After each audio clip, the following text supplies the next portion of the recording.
So thank you very much, and also welcome or good afternoon everybody here to my presentation today about unlocking the potential of predictive maintenance with the AVEVA PI system. So I will talk about what we experienced, what we learned with our customers together, how we are going into the future together with our customers, and where we see the biggest potentials. So my name is Christian Benk. I'm the Director of Product Management at Brüel Kjaer Vibro. I'm happy to talk to you today, and please feel free also to contact me in the app. Please use the rating of the session afterwards. That gives me feedback how I performed today, so I also know what to make better the next time or what to even focus more on. Just a very brief insight into our company. We have a proud history, founded in 1942. Brüel Kjaer Vibro, Brüel Kjaer, Danish name, but a German company comes from a merger between Schenck Vibro and Brüel Kjaer, and nowadays owned by NSK, a Japanese bearing manufacturer.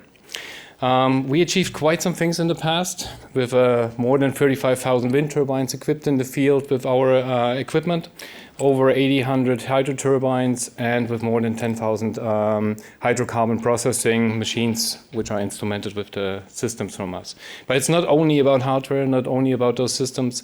That's of course the first step, the enabler. As said, a proud history, but I will skip that slide. Just once you want to review that later, of course, that's possible. We do serve the global market, so we are present around the globe, especially with our partners also together. We are even in almost every country present and can support our customers directly in the field. But main office is in Darmstadt, Germany, close to Frankfurt, with having two major entities in Lyngby and Gardnerville, USA. And some monitoring centers in addition based in Houston and Beijing, China. So what are we looking at? What is the main thing we want to change for our customers? What is the main problem we want to solve for our customers or help them to solve? And this is based on the Wenz and Burn study, where about 100 companies in the manufacturing sectors, as well as 350 companies in the medical, oil and gas, energy and utility sectors have been interviewed. And that was conducted 2017. And one of the major results was that only 30% of those companies know the exact condition of their asset. So what is the current condition of each and every single asset? But if you don't know about the condition, how to make informed decisions about what to do to either keep them in good condition or to bring them back into a good condition. And the worst thing that can happen is, of course, unplanned downtime. Just a sudden failure that happens, interrupts production, and this is exactly where we want to help our customers. Where that really makes an impact for critical machinery, of course, into having all the costs involved with the downtime of the asset, lost hours of production, and so on. 1 hour can easily cost up to $260,000. And that's quite a number. So what we look into today is, based on that, what you saw, predictive maintenance is critical. It's critical for maximizing uptime and minimizing costs, also to make maintenance more efficient. Also, it helps in safety, worker safety on the plants, because especially with remote monitoring, you have less needs for it being directly on the asset. I didn't say no needs, less needs. Very important.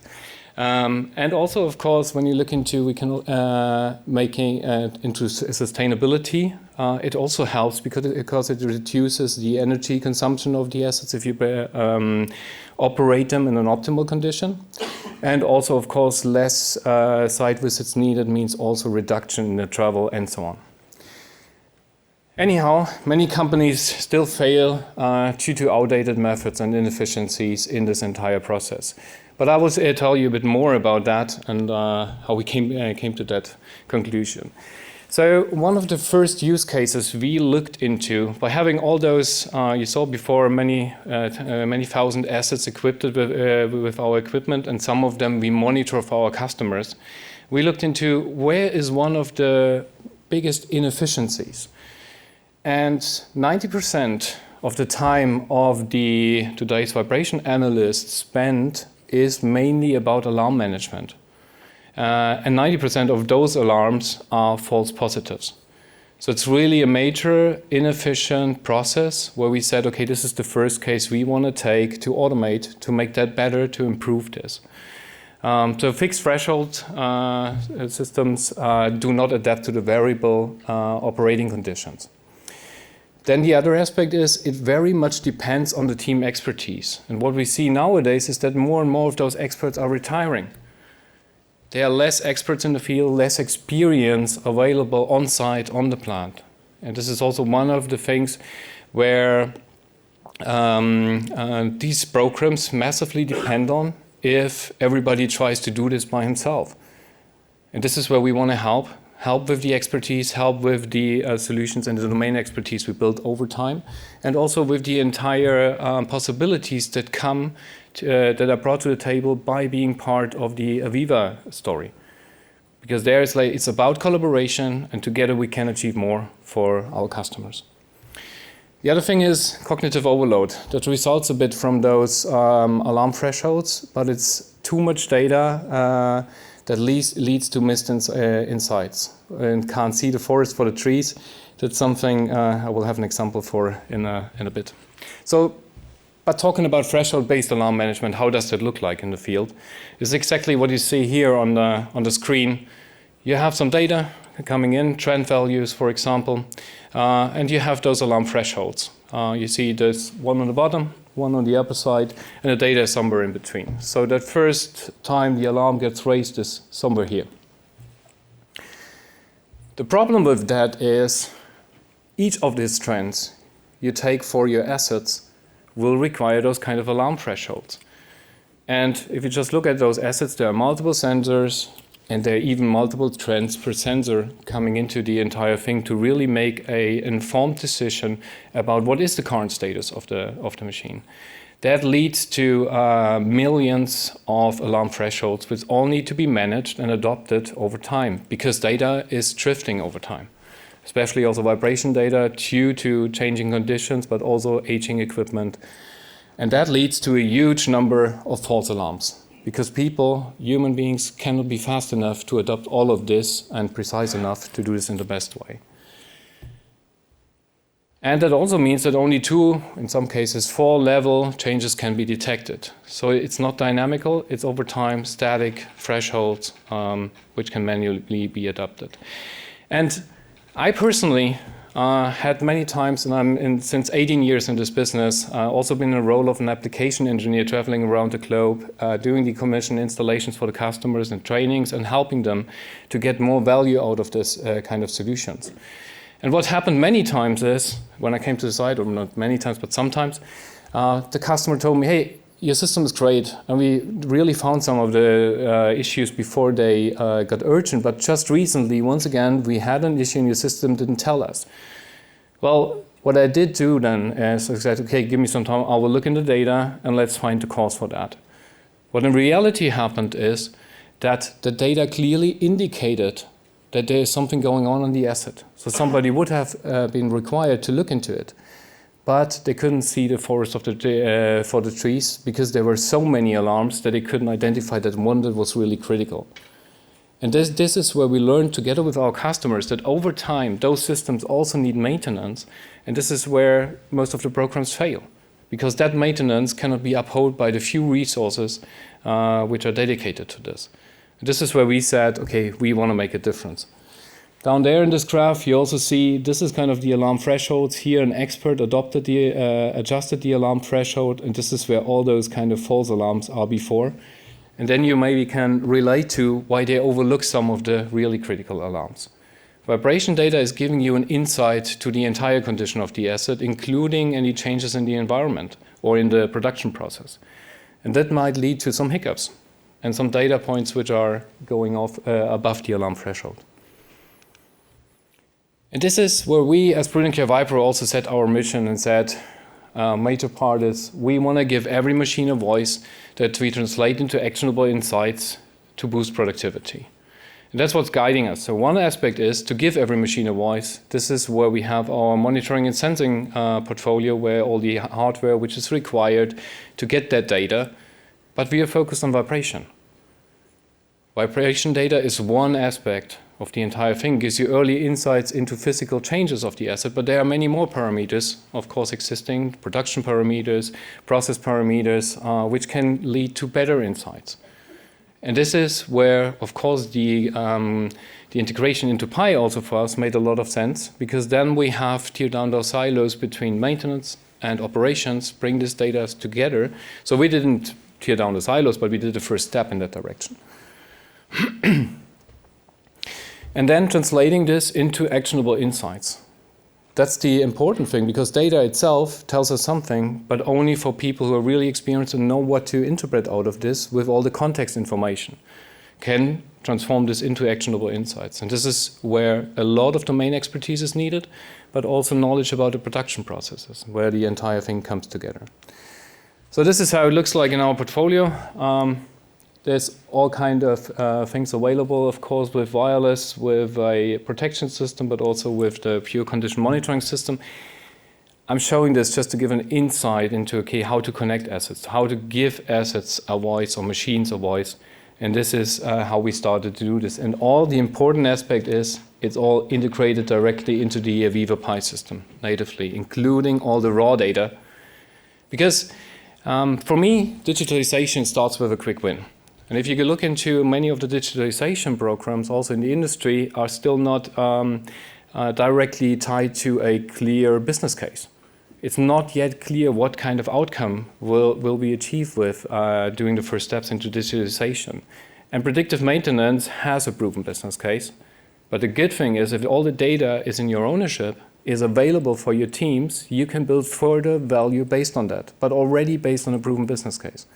That means you have your return of invest and you can go further with the data and achieve more. So, as said, I give an insight into one of the first use cases we looked into with AI. So the limitless condition monitoring, we eliminated the need for manual thresholds. So with AI, we removed that need. So compared to traditional systems which are relying on fixed limits, we are on the way to really have no more false alarms from static limits. Oh, well, we achieved that already from static limits. Doesn't mean that we have 100% no false alarms. There can still be some things. That's clear. Automation always helps in 80% of the cases very, very well, but the last 20% might still be something where the system hasn't yet seen that, for example, and still identifies that as an anomaly. And this is where we back it up with experts, which verify everything before it really goes to the customer. Pardon. So with AI-driven insights, we went into, we call it change point detection. And the impact is that we get an efficient, accurate monitoring with fewer false positives. And how that looks like is in the end this, once again, the example of the threshold. So there's a trend, you have the thresholds, you have those false alarms. Sorry, I should have clicked one more often. And this is where we came in with the new algorithm. This is real data from real assets. And what we achieved is that instead of having all those false alarms with these limits, which were there in the past, we detected, we can reliably detect those change points where really something is going on. That's really with the live data, it's not just a post-mortem analysis. It's really based on the live data where we had to have achieved to really monitor the thousands of assets without having one static alarm threshold. That was a very good step for our customers forward because it massively reduces the effort that's needed to do that. So once again, dynamic adaptive alerts is about no manual threshold management. As said, 90% of the workload that's on those experts is about the alarm management and maintaining the system, adopting the alarm thresholds to the actual conditions or according to the data drift. And with AI, we achieved something that really has a direct impact to the maintenance team or to the experts which are doing the analysis. Based on that, we can deliver actionable insights. That means AI enables the expert to really focus his time on doing the root cause analysis and also providing action recommendations. That means they can focus on that one event which is really crucial, and then look into what was the cause of that. So there's a lot of efficiency gains, and with that also reduced downtime and improved machine health, because that also means if you don't miss these kind of events, or if you don't miss this kind of events, you can fix it before it really becomes an issue. That also helps towards the asset lifetime to optimize that. So what we recommend our customers usually, and what we learn together with our customers also, is of course start first with the critical equipment, because there is where you can achieve the biggest impact. This is where we offer the SetPoint CMS powered by AVEVA PI System. This is directly integrated, and that's for the critical machinery with also machine protection in combination. And then we also offer a combined solution where we help with condition monitoring as a service. And that's new. Well, remote monitoring is something that's not new. That's already existing since a long time. But anyhow, we just developed that a step further. We have this in the running, operated in the cloud, and have the AI capabilities to make that more efficient. And as said, the alarm threshold thing was the first step. We have already done multiple more steps, like also dedicated bearing fault detection algorithms, and so on, together with our mother company, NSK. And then with this service, we provide our customers trusted, actionable insights, because that's also one thing we really learned. It's so important to enable, first of all, to have a single point of truth, where all the data is coming together, and to enable the teams to collaborate closely together. So really, collaboration is the key for the success here. Because in the end, it's, yeah, there's an analyst, but if he doesn't know the asset and the operating conditions on site, he can go to a certain extent. But together with the customer's expert, together with the machine expert team, we can do a clear analysis, what is the cause of this and what to do to fix it, which we turn into actionable insights so the maintenance team can act with confidence. And with Connect, that's one of the next steps we have on the roadmap to really make that globally available for our customers, for their entire plants, where we can integrate into this and bring that value also into the Connect world. The one important thing is, and this is also a recommendation to make those programs really successful, data ownership. The ownership is important for us. It's a basic value. Data belongs to the customer. That's very crucial, because the case which I said before, you can build these kind of solutions on top of a proven business case, and you get all the value of the data later on, which you can build in extension as a customer, comes only if you really own that data. That's important. Doesn't mean that you can't share it with others. Doesn't mean that we cannot access the data. We need to access it, of course, to provide that service. But it means that you need to be in the ownership, and that you, as a customer, as an operator of those assets, need to be in charge of making the decision what happens with that data. And this is where Connect is the optimal platform to manage exactly this. Important is also that all stakeholders have access to it, because only then the collaboration can work. This means the maintenance teams, the data analysts, and operations also, to really bring them together and make them collaborate and work together and get successful together. Our future vision goes into a hybrid offering that merges service-based and hardware-based approaches, and move more towards a more data-driven, AI-enhanced, globally scalable predictive maintenance strategy. What that means is, in the end, that one thing is scalability, having all the assets coming together, all the data of the assets coming together in a centralized solution will also empower to develop better algorithms for that, better AI to even provide that service to machines which haven't had that issues before. So even then the AI can help to detect those issues before it really becomes severe. And important is that we all want to make informed decisions about what to do next. And informed decisions do not come from, how to say, feelings about what the asset currently do. It's really data-driven. Based on data, having the clear insights, what is the actual condition of the asset, So really helping to move that 30% up to 80, 90 or more percent that are the customers, which I showed in the beginning, only 30% know about the actual condition of their assets. Really moving that up, that 80, 90 or more percent of the customers, of the operators, know about the actual condition of their assets. Just one last slide for summarizing it up.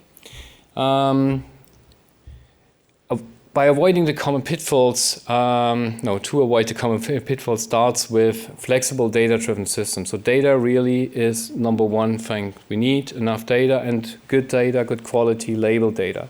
That's the important thing. We need close collaboration, which we can enable, or we all can enable together with the partnership with AVEVA and based on the Connect platform also, which then helps to also roll it out on a global scale.